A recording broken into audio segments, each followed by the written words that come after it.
All right, slide 0. Okay, here we go. All right, here we go. Data Slick Podcast, episode 30.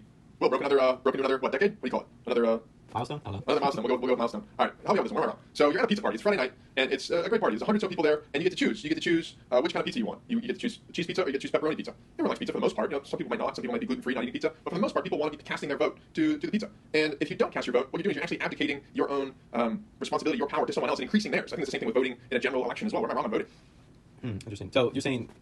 So I think just pure numbers. If you're running the numbers on it, then like yes, it does make other votes more powerful. That's your main point, right? Yes. So I think that part's pretty sound, but I think I don't know for not voting. You're saying that that's like it's always a vote in some way. Is kind of your point. Yeah, I think so. I think I'm trying to articulate the point. I don't really think that there is such a thing as not voting. I think that okay.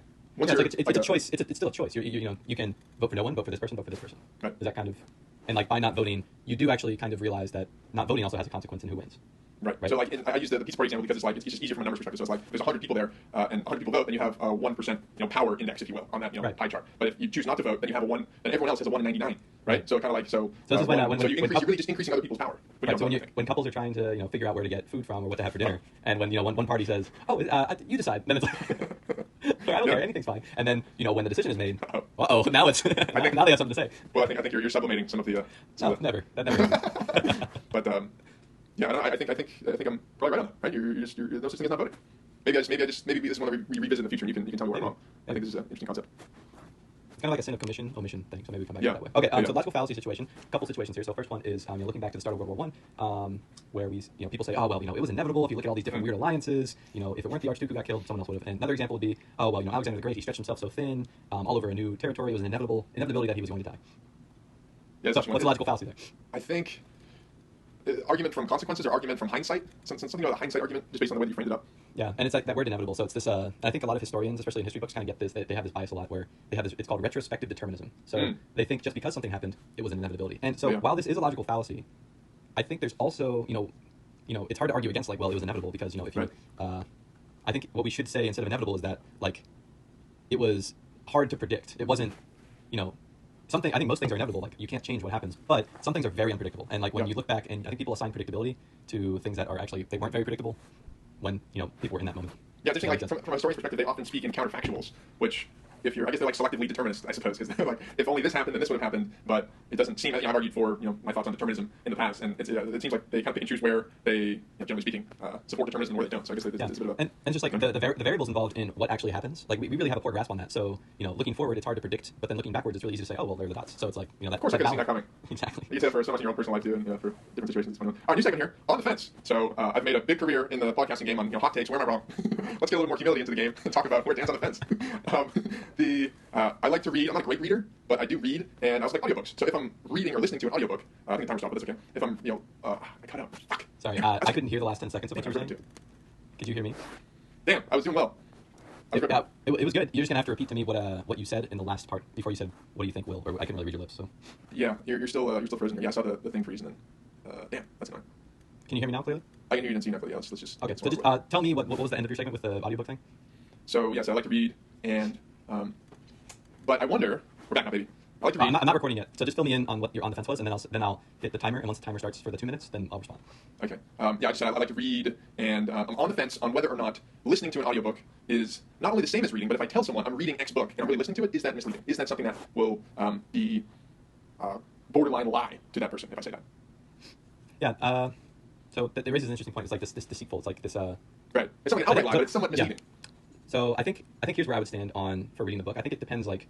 What's your style of reading? Because I think some people can, listen to an audiobook and have really great like audio retention or listening retention, close listening skills. However, if you're just like kind of just jamming out, listen to an audiobook as you ride a bike and you're kind of like just doing whatever, not taking notes, not deeply listening. It's the same thing with a book. Like you can kind of like you could be actually reading a book and just kind of be like, well, just I'm kind of flipping through here to get the main ideas. I'm not like trying to deeply understand it. So I don't know. I think we're all kind of guilty of that in any form of media intake. Yeah, I think kind of begs the question of like what is actual reading. I guess it's got to be like on our own, like whatever we define it as. Like some folks, and I remember like what was it 4 or 5 years ago? It was like the cool thing to be like, oh, I read a book a day, bro. Like I just crush books, It's like there's no way that you can actually like retain any semblance of like a framework if you are reading, a 350-page book a day. Like it's just not possible. But yeah, I think that going forward, especially with new technology, we're like the idea of reading might even seem anachronistic at some point, like flipping through a book. I hope that's not true, but anything's possible.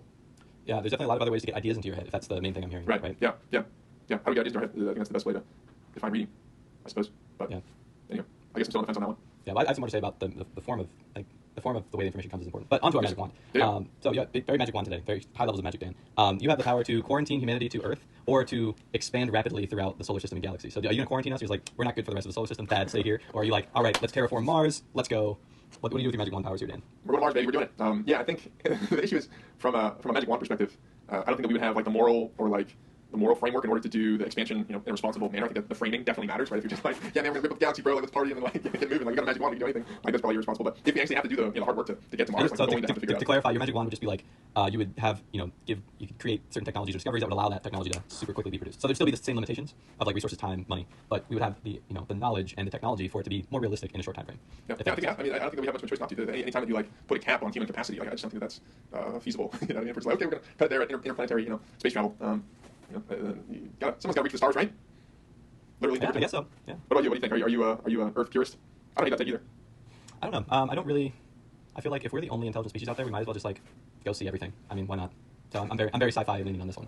But yeah. I don't know. That's gonna be a wild time to be alive, I think. Yeah, what do you think? I'm not sure we're gonna. I don't know if we're gonna see that, but it's gonna be a wild time for the people who do see it. I think our life expectancy is gonna go up moving forward. We got 150 in us, William. If we take care of ourselves, we got 150 plus in us, man. Like, I don't know, no reason to think that we don't. Yeah. What I find so interesting is, like, I'm not sure there's really been a period of time where people not only understand the next frontier and how to get there. Like, I don't think there's been a time when people are like, oh, I know exactly where the next frontier is, and I know kind of how to get there. We just don't, like, have an efficient way to do it yet. Like, I don't think and we're just in this, like, purgatory of, like, getting there. It's really weird. I mean, think about it. Like, yeah, think about, like, for other US expansion and stuff like that, yeah. Yeah, and, like, discovering of the new world, it was just like, oh, it's there, let's go. It's like, we don't know what's there, let's go. Like, they didn't even know what was there, and they went. And we, like, know exactly what's there, pretty much. And we know kind of how to get there, but we're just like, eh. I don't know if we're like, man, bro. I mean, I think that if we wanted there's definitely a lot of smart people working on it, but I don't know. It's definitely a tough challenge. It's not just like walking to a new land, walking along the Bering Strait from, Alaska or, from Siberia. Here's where I think Alaska. you're wrong, Dan. Here's where I think you're wrong. If you had told people who like, probably our parents both were alive when they saw a man walk on the moon for the first time. Yeah. If you had asked anyone alive then, what's going to be the state of space travel in 2020?